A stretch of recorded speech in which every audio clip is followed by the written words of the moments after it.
Hello everyone, how are you today? It's the last day of the Lovecraftian Day celebration. So hello everyone who's watching us on Steam, and hello everyone who's watching us on Twitch, because we're multi-streaming today to both platforms. I think I can hear myself double. Yep, okay. So, I guess everything is ready now. Hi Ron, hi Shepen. Hello everyone. Once again, thanks for joining us. And if it's the first time you're watching Eremite Game stream, please be aware that we are very open to all kinds of questions. So if there's anything you would like to ask us, please feel free to do so in the chat. And if there are any technical issues, you can let us know and we'll try to deal with them. So like I mentioned, today is the last day of the Lovecraftian Days event on Steam. If you are into all kind of eldritch horror, cosmic horror, then make sure to check out the page while it's still there for a lot of recommendations. We'll try to show you some events in Against the Storm that were partially inspired by Lovecraftian aesthetic and mood. Against the Storm is a bit dark city builder, dark fantasy city builder with themes that you don't usually see in other city builders, including all kinds of different monsters. And it's very fortunate timing because we are here to talk about the upcoming Sentinels of the Forest update, which introduces blight corrupted foxes to the game. They are also more dark as compared to other species that are available in the game, so beavers, lizards, humans, and harpies. Okay, but maybe without further ado, we should start a game. My name is Luke, I'm community manager at Eremite Games, and I'm here with Aaron, who's producer. Hello, my name's Aaron. Okay, let's do this. Yeah, okay. so let's start a game. Let's play with the new foxes. Some of you have already seen them, probably somewhere on our Discord, on our social media. We shared some screenshots of them and so on. And some streamers got a early look at the new assets for foxes. So today we're gonna just go into the game, play some chill little, maybe if we're talking about some darker themes, maybe woodlands. We're gonna play some chill game with foxes. You can see they're here. I'm gonna pick humans and I'm gonna pick, let's say. Okay, so for those of you who don't know anything about foxes, they're the 5th playable species of Against the Storm, and they came after we introduced harpies last year, and now it's foxes. They won the community vote, and they are, as the name of the update suggests, it's Sentinels of the Forest. They're a bit more foresty, they're inspired by, and they are, as a folk, more in touch with nature. They live in symbiosis with blight, the blight rot. And I'm just gonna read you the description of when we start the game about that. Let's go just pick some here, maybe some more people, more goods. That should be enough. Let's go. So you can see them in game. Meanwhile, we already have first question. Are there more races possible in the future? For now, there are no plans for more species. This is the last confirmed species for early access. So there are no plans for more. Who knows about the future? But for now, the fifth one is the final one. Of course, it would be awesome to add more in the future, but there are no like firm plans for now. We'll see what the future holds. I know that a lot of you are excited about the possibility of frogs in the game. I too am disappointed that we cannot add all of the species that were available in the community vote. But this is the nature of voting, and we knew this is going to be like a difficult choice. But for what is worth, every species that was introduced in the voting, we consider it a part of the Against the Storm universe. So maybe there will appear in some other forms like traders. We already have frog trader, but maybe in different places. Yeah, we'll see. We'll see about that. Yeah, all the species you saw on the vote and you see as traders in the game, or you see in different pop-ups, like for example, I closed it a while ago, but the blueprint envoy who gives you the blueprints from the queen is also like a species in the game's lore. The only thing that is that's restraining here is we don't have enough time to add everything. It would be ideal to have like 10 playable species, but have limited development budget, so to say. Another cool question: any future features in plans you are excited about? So this is a big topic. Yeah. But we were going to let you know in a few days after the Foxes update. But so here's how it looks. We are nearing the end of current early access roadmap. So we delivered almost all features that were planned, and the Sentinels of the Forest update that is going to be available on April 13th, this Thursday. This is going to close a lot of entries on the roadmap. So the new buildings, new events, like this is going to check out a lot of early access roadmap planned features, including what do we have there, like the metal, the buildings, all kinds of stuff. I think we're only left with the tutorial one. And so what we want to do next is to spend a little more time working on the game. We have some ideas. We have a lot of there are a lot of things that players suggested. So we would like to. We recently had a long conversation about it internally, and there are some things we would like to do. We are not announcing anything yet. It's not going to be like super huge features. We'll see. It's still we're still flexible and we're still talking about it. We still need to discuss it further with also our publisher. We didn't share it with them yet. You're the first to know that there is going to be more added to the game. So even if we're going to close the current roadmap soon, we still want to add more. It's not like we're going to extend early access into like inevitably infinitely, sorry, but a couple more months. We still plan to release the game fully this year. Yeah, so we'll share more information in upcoming update notes or the next update, and we are most likely not going to share like a full roadmap of what's ahead, but rather tease one new feature at a time, because we are like out of small features that we can implement, we got a lot of quality of life suggestions and things like that, and we were always very happy to add small things, but there are a lot of like huge things that players would like to have and that we would like to have probably, and it's always a bit risky with those. So we are less hesitant we're less likely to you know, share all, but rather inform you every 2 weeks about the progress of how are things going.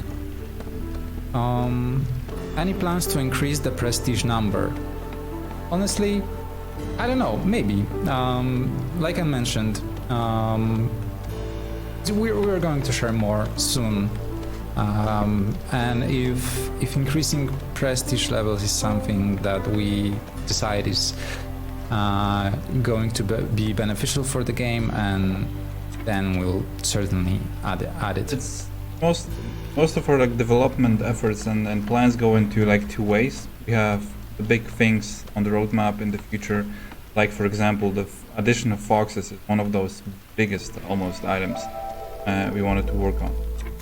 But there's also like smaller things, so we split it up into two basically. So Luke was talking previously about like the big ticket items that are gonna be in the future up until version 1.0, and we're not really ready to share that. But at the same time, there's still gonna be bi-weekly updates. Every 2 weeks, you're gonna get something new, some balance changes, some new smaller features, and so on. The amount of smaller features that are, you know, beneficial to the game and easy to implement is decreasing drastically with time. But there's still some things we could do, and maybe something with prestige is one of those smaller things we could definitely add. But there are no plans for it right now. Just have to see the stats, how people play prestige, if this is something we would add rather than something else. It all depends. Just gonna add here before Luke takes the next question. You can see here one of the things we added with this update that's gonna be in the game. Yeah, like I think we didn't mention anything that we're adding this Thursday. Yeah. And it's so like I'm gonna the biggest slowly update since the Steam release. Yeah. So go on. I'm gonna slowly like get you into the update details here. One of the things that all species get, not only foxes, is special abilities at the start. So if you go here into Encyclopedia and Species, you can see that they now have something here called the starting ability. And what they do is, for example, humans reveal the location of one of the nearest patches of fertile soil. For example, beavers will have the starting ability of extending the available trade routes by 1, and foxes show you the location of rainwater gazers. So, with this isn't a big system, so to say, but it's something that changes the gameplay a bit, and it makes the starting RNG a bit easy. So that's one thing we're adding with this update. Of course, the biggest thing are foxes, which are like the big ticket item here. They have different needs, new needs. They have they work a bit differently than other species in the game, which you will probably see first time you start with them. One thing we added in this update, we will add in this update, is something like you can see here in the encyclopedia, is the hunger tolerance. So up to this point, hunger was mostly an inconvenience. Sometimes it was deadly, especially on higher difficulties, but it mostly was tied to the resolve system, and it still is tied to the resolve system. So, every time the villagers don't eat, they get a hunger stack. The hunger stack decreases the resolve of the race, and so on and so on. So more hunger stacks equals more resolve penalties. Now this will change, and every species has a hunger tolerance. So they can take only a certain amount of hunger stacks before they die. And so, for example, foxes are very powerful because one of their special things, their special attributes, is that they reveal a rainwater gazer. They also are really not susceptible to hostility, so they don't get a minus for hostility. You can't see here because we don't have hostility build up. Try to.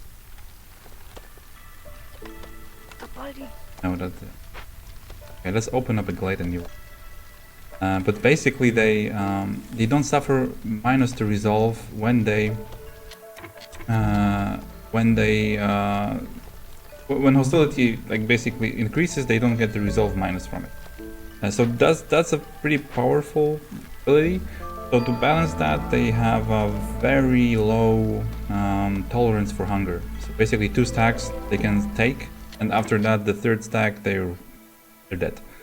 So that's one thing. The other things about this race is, as you can see here in the tooltip, they have special. Every species has a specialization, and in the case of foxes, it's scouts. They're very skilled scouts, and they work well with rainwater. The first one is a bit, unintuitive here written, but they basically get a bonus for working on glade events. So you can see here, every glade event, like the small abandoned cache and so on, has a new specialization bonus, which is forest. So basically, they are faster at solving glade events in the forest. And the rainwater tag is they just love working with water, with rainwater. So buildings that have this special tag of rainwater, probably the Distillery, which is fox-based building, a new building in the game added here, update. It has rainwater, so they will love working here. Will get a resolve bonus for it. So yeah, and other things that change, as you have seen here, I built a new building and destroyed it right away. It's the Distillery, which is a fox building. It can create the new resource, which is Porridge. It's the new food resource. And we in total have 5 new buildings. Oh, the store. But yeah, nothing. Still game. And at the same time, we also added the 5 buildings. So also the typical fox house, like every species has their own house and so on. And other than that, there's also new deeds, new decorations in this update. Oh man, there's a lot of new things here to mention. I can show you the new decoration.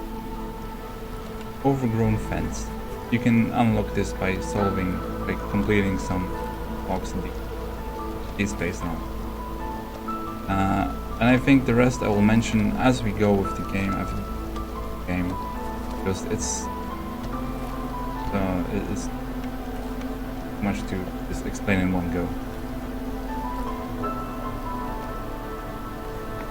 Yeah, so we're adding 5 new buildings and changing the visuals of other 2, right?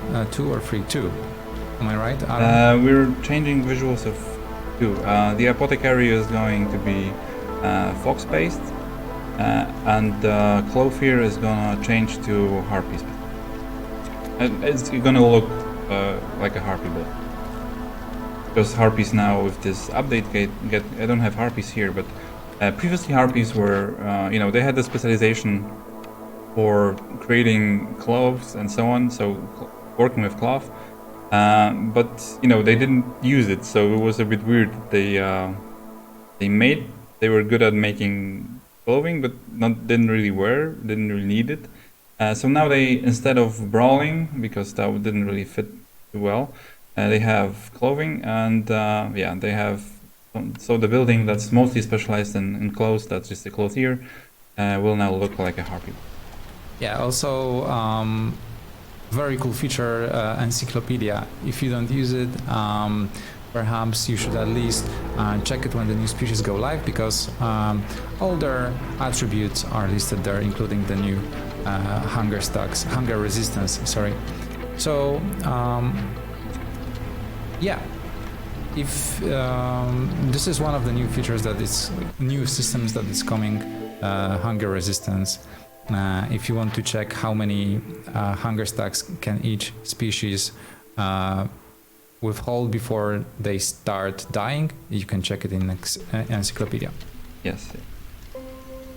And we also changed one of the needs in the game. Oh, by the way, did you mention that we're increasing Fox's resistance from 2 to 3? The hunger tolerance? Yep. No, I didn't mention that. I think they still have 2 here. Oh no, they have 3 now. Okay, sorry. I was living in the past. So we're increasing tolerance from 2 to 3. By the way, thanks everyone for playing the Sentinels of the Forest on the experimental branch and sharing your feedback with us. As always, we are very, very grateful for all the reports and all your thoughts. Yeah, this helps a lot. You have to believe us.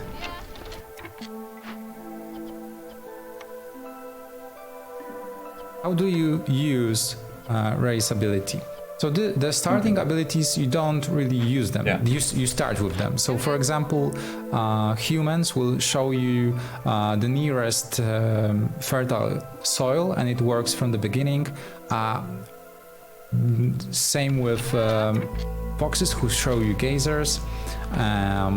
Yeah, and other species, for example, come with certain goods, certain amount of goods. So there's not a trigger. You don't activate the ability.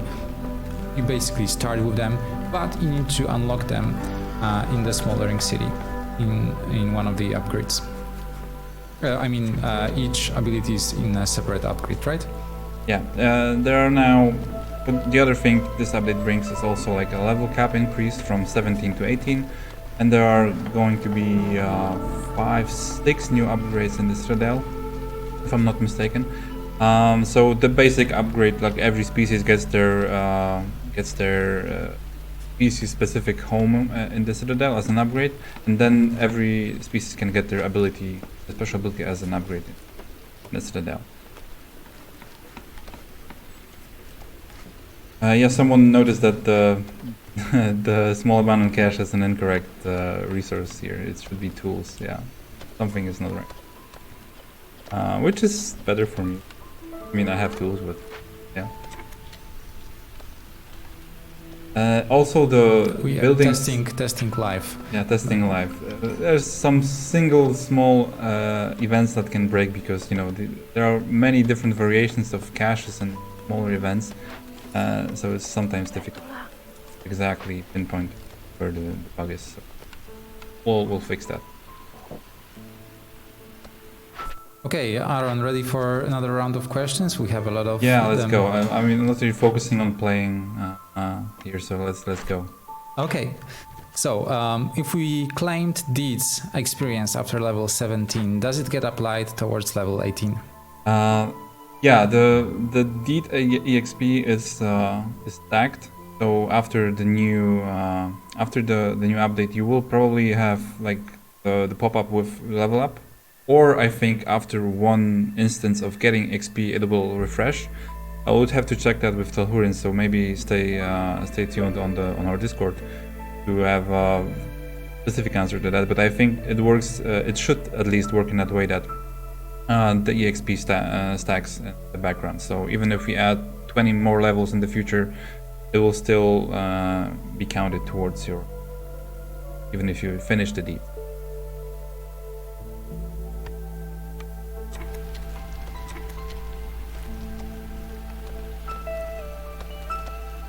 Is there a place to see the current number of hunger stacks to know how close they are to dying?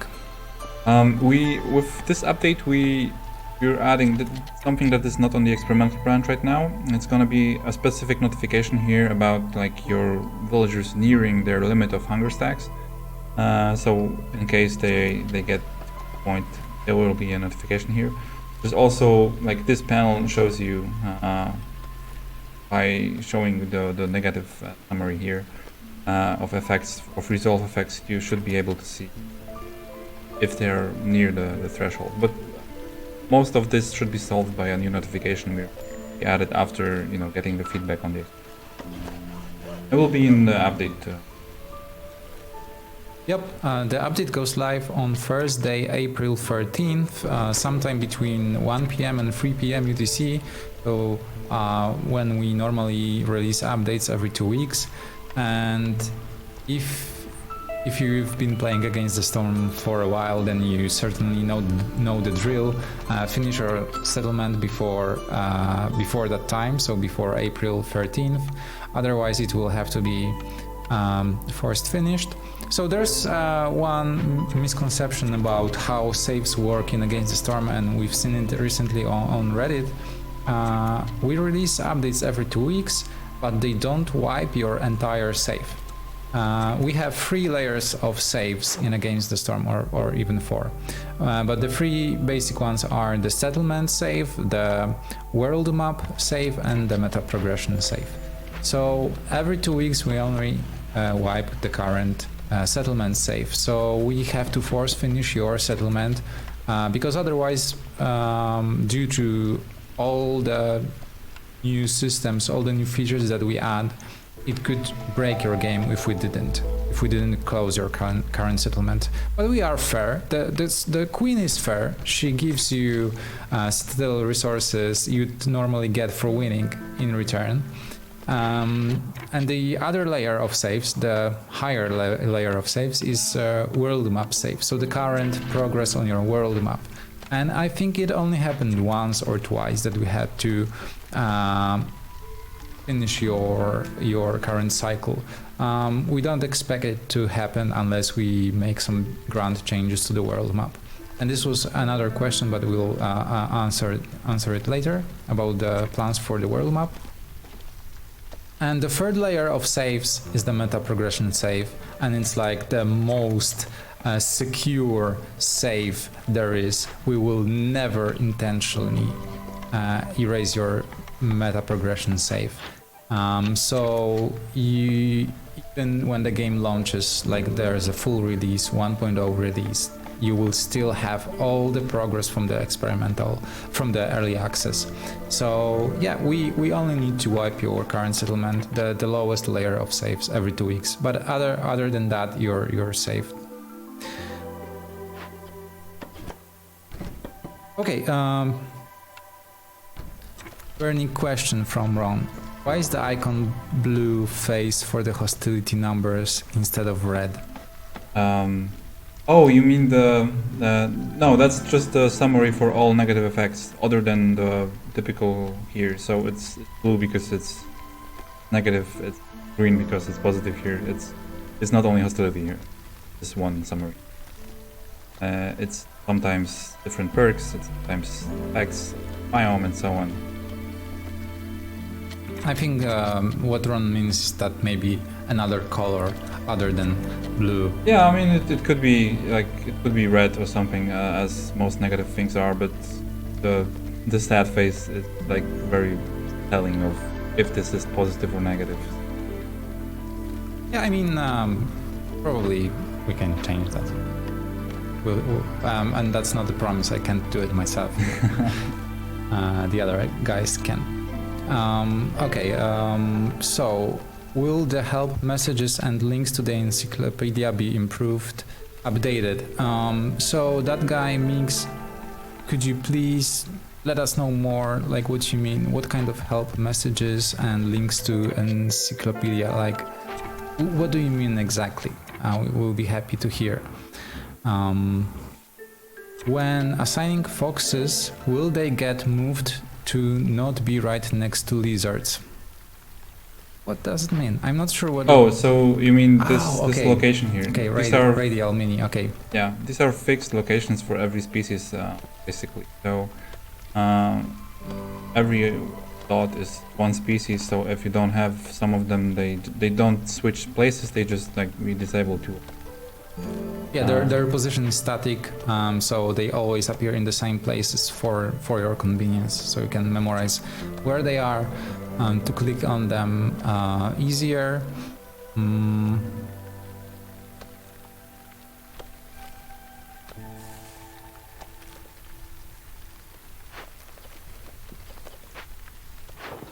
What if the species joins later? Will the starting ability still apply? If so, then I think that sticking to passive ability would be more intuitive. Yeah, the ability starts whenever a species first joins the settlement. Most of the time it's like in the beginning, first year. But when it comes to naming it passive ability, it was called that in the experimental branch early on, but I think the name starting ability gives some weird expectation of this being more than it is, really. Because it's not meant to be like a very detailed passive ability that changes the gameplay that's activated or that's doing something constantly. It's only something that starts when the species joins the settlement for the first time. So that's why it's called starting ability. It might be called something else in the future, but for now it's that. Yeah, because passive ability is sounding a bit too much. It was creating a bit of an expectation that.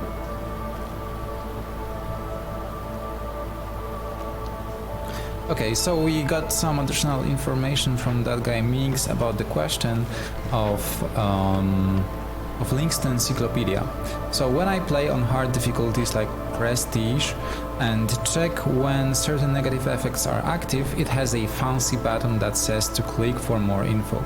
But when it says a negative effect is active, if you don't have services, I would expect a page about what services are. Okay, noted. I'm noting it down, adding it to our feedback list, and as we mentioned earlier, we plan to continue adding new updates to the game, and we'll try to add, you know, as many suggestions from the community as we can. Yeah. Okay, let's move on to the next question. Let me quickly just scan the previous ones. Oh yeah, earlier during the stream there were discussions about some kind of indication of when the hunger stacks are, when the species is going to die, or when a villager is going to die due to hunger, and I think we've already answered that there will not be like an icon above the head, but there will be a notification on the left when somebody's close, when the species is close to dying, right? Yeah, there's gonna be let's say special starvation notification here on the once they're nearing the threshold of.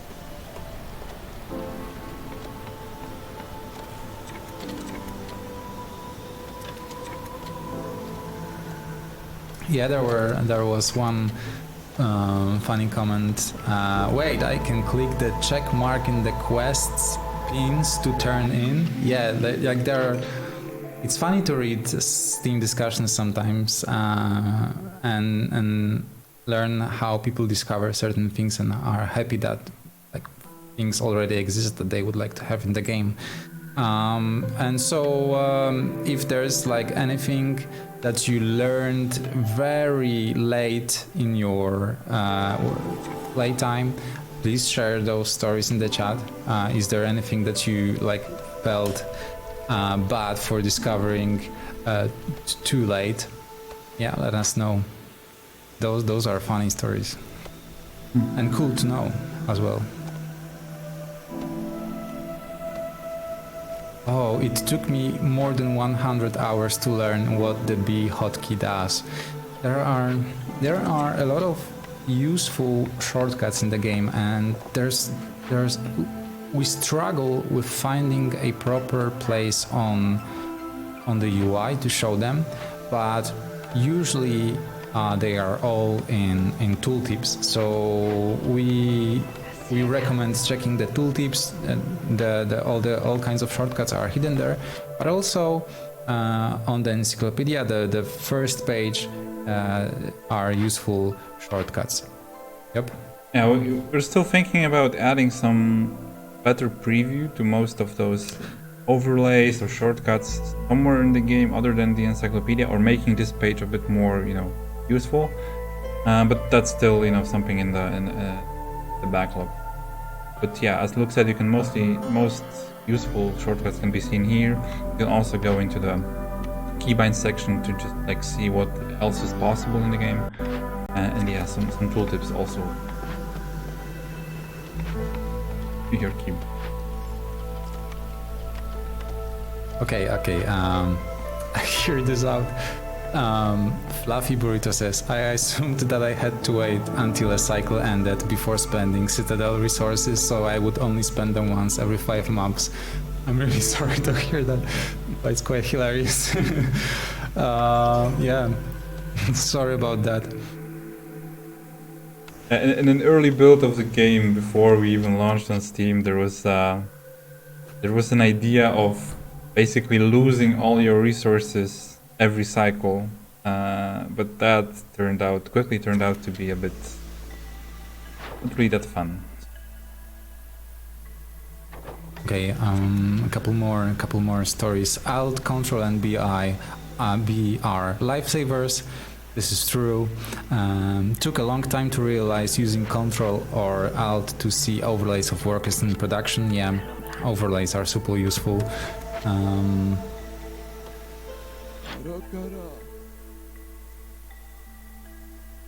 I found out you can trade more than one amount of trade route request. Yeah, cool stories, guys. I'm sorry that you learned so late about certain things. But for all kinds of shortcuts, encyclopedia and tooltips are your best friends. So let's move on to some questions, shall we? Hunter here. If I have enough downsides that raise the double consumption percentage above 100%, what actually happens? Say I have 150% chance to consume twice as much food. I've never understood. So percentages in the game add up before they are applied. So for example, 50% of chance of getting double food consumption basically means villager goes on a break to the hearth, they eat something and they can trigger with a 50% chance another consumption event. So they eat twice. If you have 150%, then it's basically, it works the same as with, for example, with nodes and so on.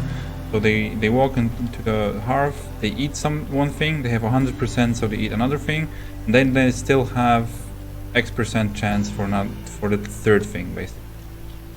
So it's a bit separated here, but it's also so you can see here you have 100% chance for example, sea marrow.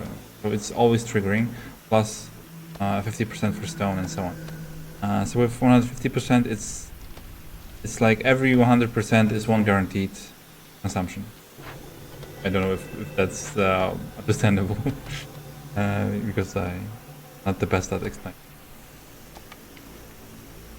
Yeah, I'm still really impressed that you can play Against the Storm and talk about the game at the same time and also do math in your head. That's amazing. I always envy content creators who stream strategy games. Like how can they multitask? Yeah, it's so difficult, like talking, explaining things and focusing on the game.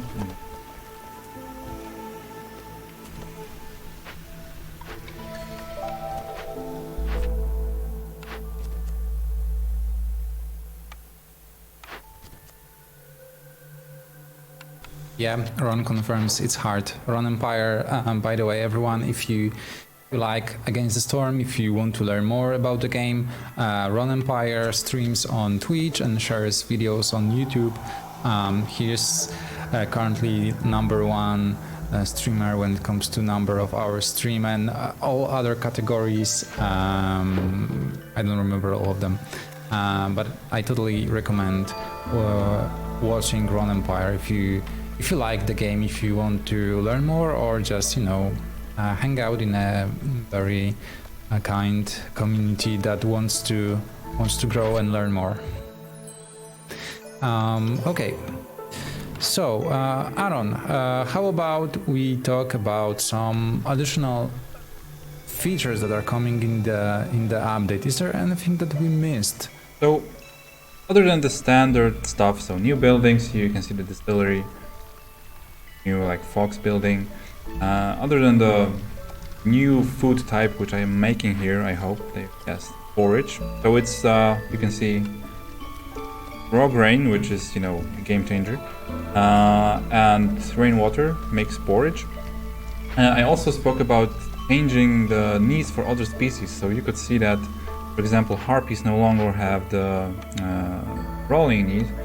And they also have something other than cleanliness. So I'm sorry to say, all the amazing memes about harpies just like polishing their nails when the storm hits and everybody's panicking, and they just sit there and polish their nails. it's over. It's now treatment, and that's because of lore mostly. So in this world, and against the storm, it's gonna be now story time here. The rain is magical. It has beneficial properties. So we have some pumps here. We can power up some buildings with rain engines and like rain pump technology. It also is very harmful. And so you can see foxes. I don't know if it's visible here. They don't really look like normal foxes. They are a bit. They have some weird growth here on the legs and the arms. Here they're just idling, lazy bastards. So you can see they have some weird stuff here. They have weird eyes, like in the icon here. So they live in symbiosis with the blight rot. But they need constant treatment for their symptoms, and the symbiosis is beneficial to an extent, but it also is something that creates some problems for it. So they have to treat the symptoms constantly. And the same thing goes for harpies. They don't have visible symptoms anywhere, but in some early lore excerpts we talked about how harpies lost their ability to fly because of the rain, basically. So they also are by nature sick or ill, so they need treatment. And treatment is fulfilled by a new resource. It's not cosmetics anymore. It's now E. I can. These icons will change. So you can see there's a new luxury item which is used in some buildings that can fulfill the treatment need, and this is basically tea, which it's used in the bathhouse, tea doctor, holy market, and it's made out of rainwater, some herbs, and other stuff that's reminiscent of herbal things, and metal. The metal part is also mostly balanced and lore inspired. On the one hand, it's another small step for the evolution of metal. As we spoke on a previous live stream, we don't really have like a big feature that will change the metal branch in the game. We don't really have like a complete revamp of all mines and so on. It's always been a slow and steady evolution of this resource and this resource type. So we changed mines, we added some new buildings that used metal, we added upgrades here and there, we changed the tool economy, we added pipes and so on. So I was always slowly evolving. So with this new need, we also wanted to give metal some outlets in the form of need for a species. So as you can also see, foxes use metal for their homes. So yeah, back to tea. It's basically a new resource used for fulfilling the treatment need in the, for example, tea doctor, which is also a lore-inspired function in the world where this magical rainwater is made into infusions to healing teas and different. Yeah, that's a bit rich because there's a very, very small mention of. But yeah, that's basically what. Oh, here you can see the tea doctor. He can use the treatment and brawling and for satisfying this need.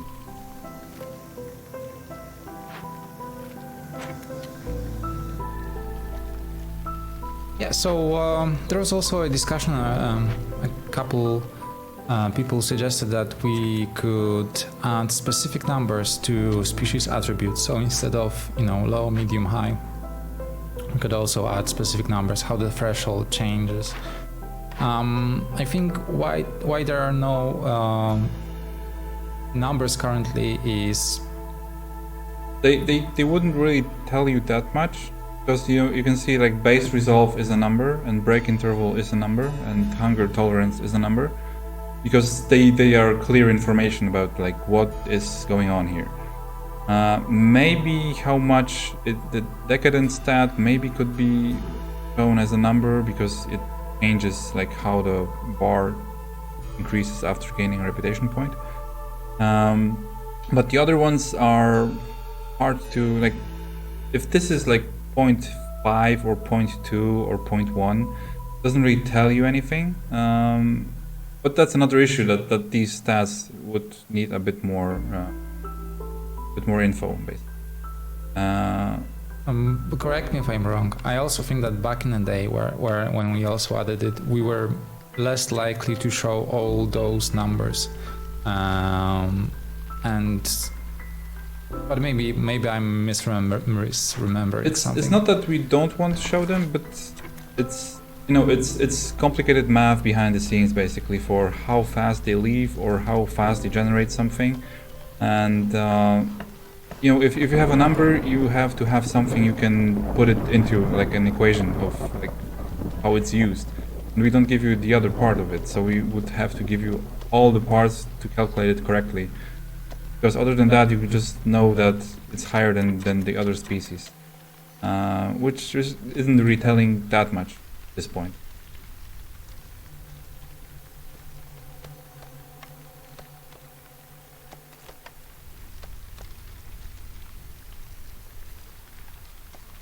Build some, focusing on it. Other like new features update. As I said, the new decorations. Basically, fox inspired. If you want to build a elvish looking forest inspired village, maybe it's now possible. The new decorations. Basically 2 fences. Fence corner, an overgrown fence, like normal one, and these are unlocked to do.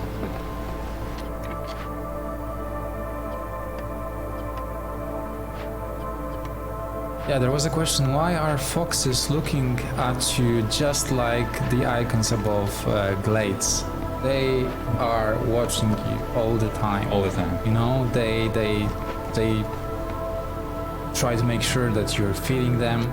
But this is a nice conspiracy theory, because they are good on glades and they are the sentinels of the forest, and just like the dangerous glades, they look at you all the time.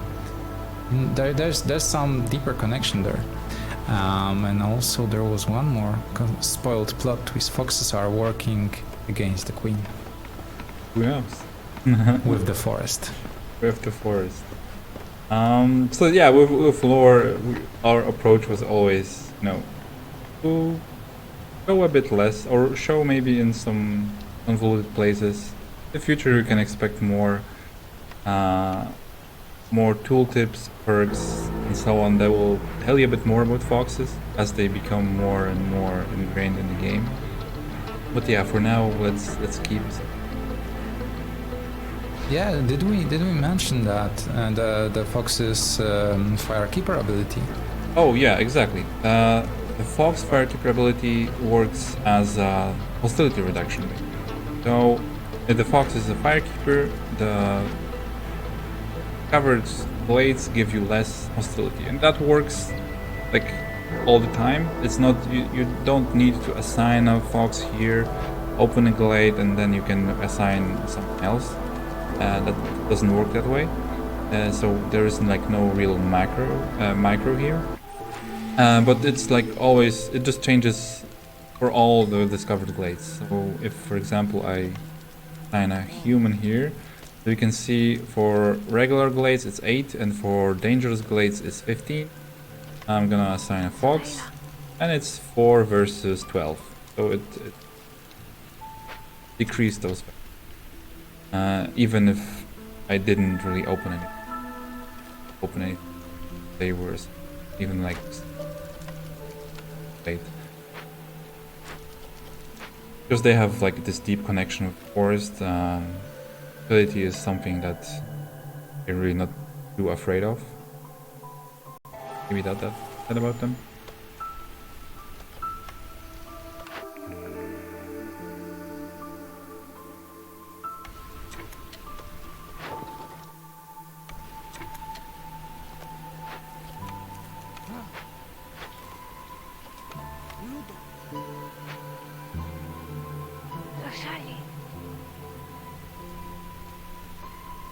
And that's one of the things.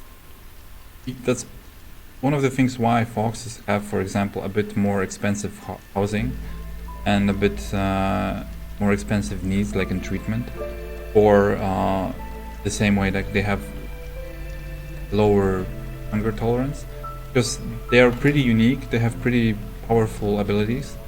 So to balance this out a bit, they have to have some drawbacks.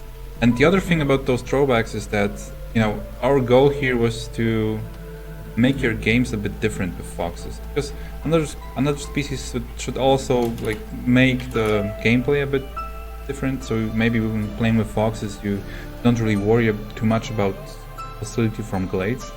Maybe that's not the biggest issue, but food is at this point, other than with other species, for example. And plus, you maybe think more about metal in general when playing with foxes. So that's some stuff you want to try out. You want to like change the gameplay a bit based on that.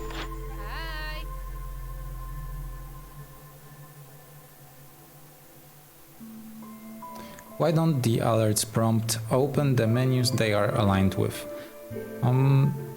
This was a deliberate choice. We decided that alerts, when you click on alert, it only highlights the corresponding menu.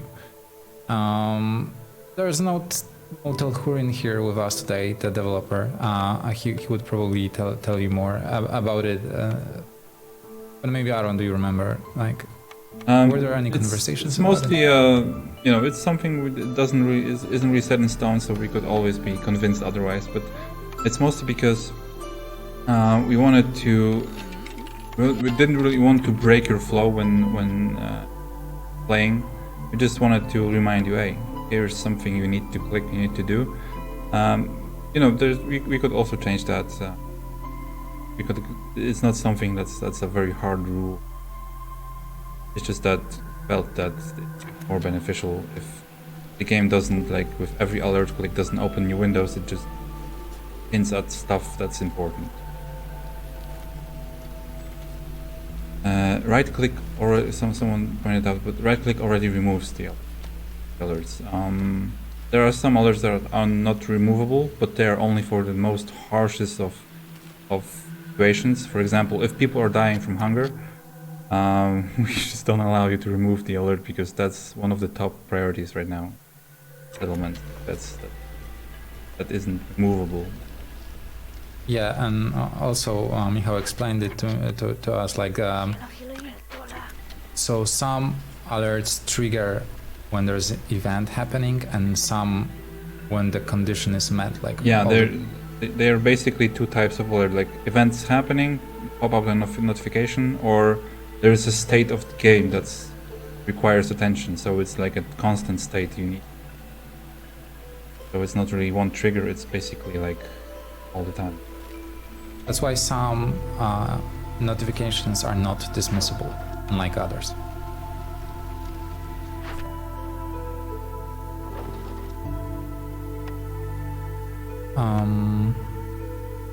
Can we please put roads on the same tile as fences empty side? So this is probably not going to happen. Yeah, this is a bit more difficult because we have some decorations that are placeable on roads, like on gates, so on. But if this was on the road, then destroying it, like what do you? Yeah, there's a rule that there can only be one object at a particular tile. So the gate works a bit differently. The bottoms of the gate are an object, and so that's why there can only be one on a particular tile. Yeah, but we would also like to put fences on roads, on fields, because it certainly would look better. But the way the game works, there can only be one item on a particular tile. It creates some other like issues with UX also. Like it's possible to like do something like that if we really tried or something, but it creates different problems we have to solve additionally after that. So it becomes a question of, is it worth our time and investment? Yeah, exactly. It is possible, but it would take a very long time for me how to change it, and I think for now during early access we would like to focus our efforts elsewhere, so improving the core gameplay, and maybe in the future if we have too much time, then we could also take care of things like that.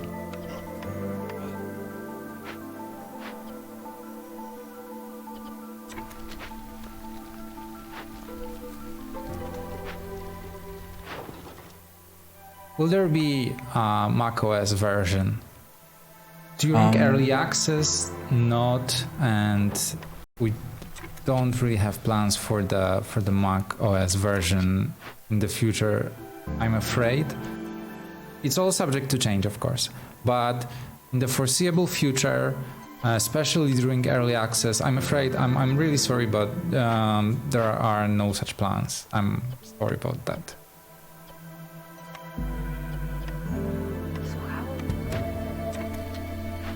Technically, it's possible to turn Against the Storm into an FPS too, but I doubt it'll happen due to time restraints. Yeah, but if you know, we're very close. Like everyone in the team is so hyped about RPG games that you know, I wouldn't be surprised if one day they turn it into an RPG game. We even once did a camera fly through a city with like attached to a villager. It looked kind of early World of Warcraft 2003 vibes. It was interesting.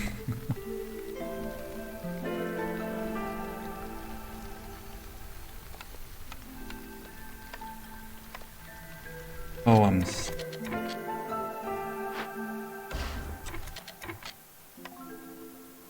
I built a field kitchen. By the way, we are getting close to the end of the stream, so if you have any questions, this is the right time to ask them in the chat. In the meantime, I will once again remind you to finish your settlements before Thursday. So the update goes live on April 13, Thursday at sometime between 1 p.m. UTC and 3 p.m. UTC. So please make sure to finish your current settlements, otherwise they will have to be force finished. If you've been playing the game for a while, you probably already know this and you're frustrated that we keep talking about it, but there are a lot of new players coming to the game, and this it's better to know, because otherwise it could be frustrating to lose your current settlement, especially if you're, I don't know, in the middle of completing a deed or something. So yeah, a kind reminder that this is going to happen on Thursday and every 2 weeks while we're in early access. Okay, question from Jerm.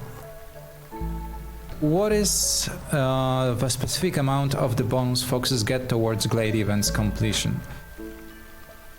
The specific amount. The specific amount of bonus. Wait, I don't remember it now. Yeah. I think it's 5% per fox added to a glade event. So if you have like 2 or 3 foxes, it's 10%. It don't. Or it's. Yeah, here it is. I'm sorry. Brain lag. It's 5%. So each fox assigned to a glade event reduces the working time of this glade event by 5%. So if I add another fox, it's total. Yeah, and here you have the name of the effect and what's by name. Sorry, I lagged out. No problem. And you've got a big thanks from the chat. So that gaming's, thank you so much for your kind words. We are doing our best to deliver meaningful updates every 2 weeks. And thanks to our great producer Aaron, who keeps everything in line. He's the master of spreadsheets and planning. We don't overscope. There's hardly ever there's a feature creep. So yeah, thanks to those amazing skills of this amazing guy sitting right next to me. Please. Let's move on. Yeah, we are able to deliver bi-weekly updates, and also thanks to our community, your reports, your thoughts, your feedback, they help a great deal, and we are very, very grateful for that. Please note that we don't always have time to respond to Steam threads. I mainly try to help with bug reports, but due to the amount of conversations happening everywhere on Discord, on Steam, Reddit, on social media, it's hard for us to always be active there. But you can be sure that we monitor all of them, and we try to address the pressing issues. That's why usually Friday is the hotfix day, because usually we miss on some smaller or bigger things. If you remember Harpies deposing, let us know. That was a funny one. I guess we wanted to be a bit like Cyberpunk when they released. Happy Easter Monday in Poland, right? Yeah, thank you very much. Happy Easter, everyone.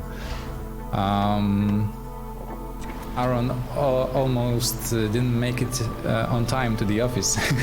I mean, I was half an hour late, maybe. But hectic driving. Maybe how about we show some Fox buildings? Yeah, so we already have one building here. We have the tea house, which is here. Okay, I can break the game now, right? It's the end of the stream. It's about time to break the game.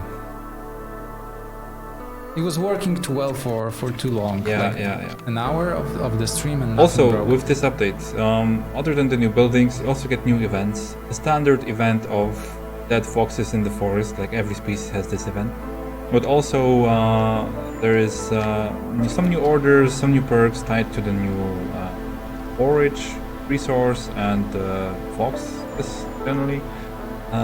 So that's also something that will make it in the game. Here's the new apothecary building, which is, yeah, it's fox styled now. We have built too many buildings when I'm in debug mode. We have the tea house. Put down here. Yeah. Porridge. And there's also the new fox houses, which are that's something of a gimmick here with those new buildings. Maybe you will like it, I hope, because we put a lot of heart in it. But fox buildings are created in such a way that they are easy to join.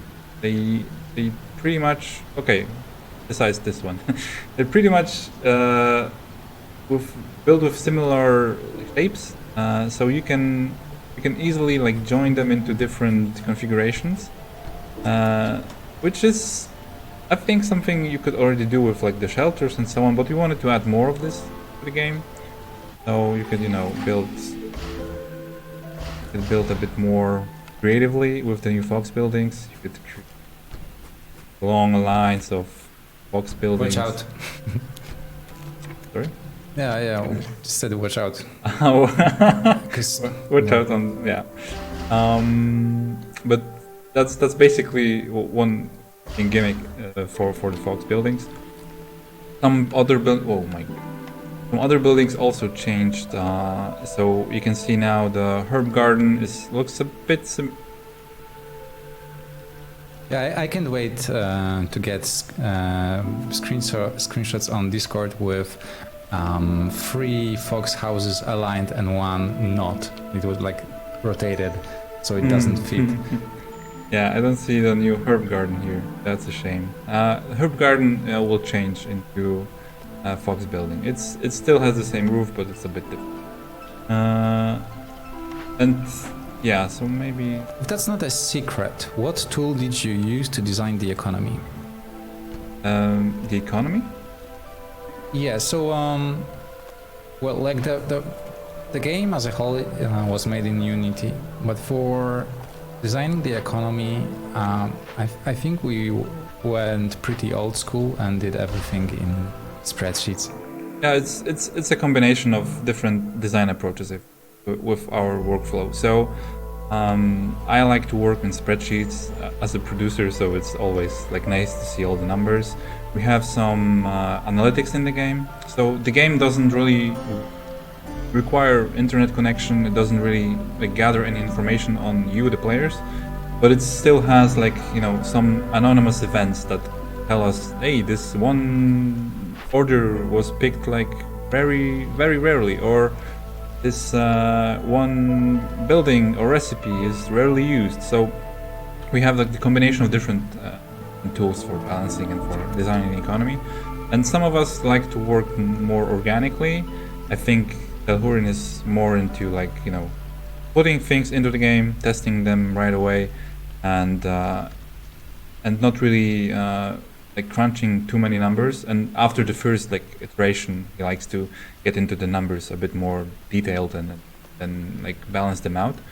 I'm more of a guy who likes to write everything down first and then go into number crunching and so on. So you know, it's always like a combination. We looked at some tools for like specific tools, and that's like, you know, game dev trivia right now. There are some tools out there which allow you to create economies or balance them out. You know, you create beautiful graphs in an online tool. It's also expensive as always, but that's rarely too useful. It looks nice, but you know, the readability with a game like Against the Storm, where you have 3 recipes per building and different values of different recipes, like tier 1, 2, 3, it's hard to keep track of that in a tool that's designed to, you know, design economies based on simpler resources. But yeah, that's the question.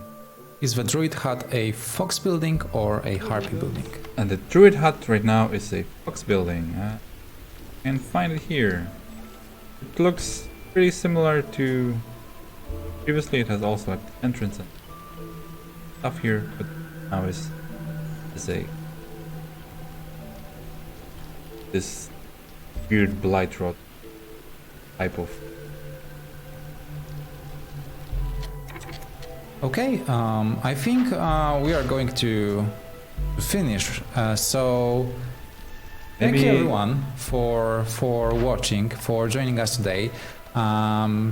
Huge thanks to everyone who watched us on Steam during Lovecraftian days. Thanks for watching us on Twitch, for following. Your support help us a lot. And yeah, this is the Sentinels of the Forest update, in which we are introducing the new 5th playable species, foxes.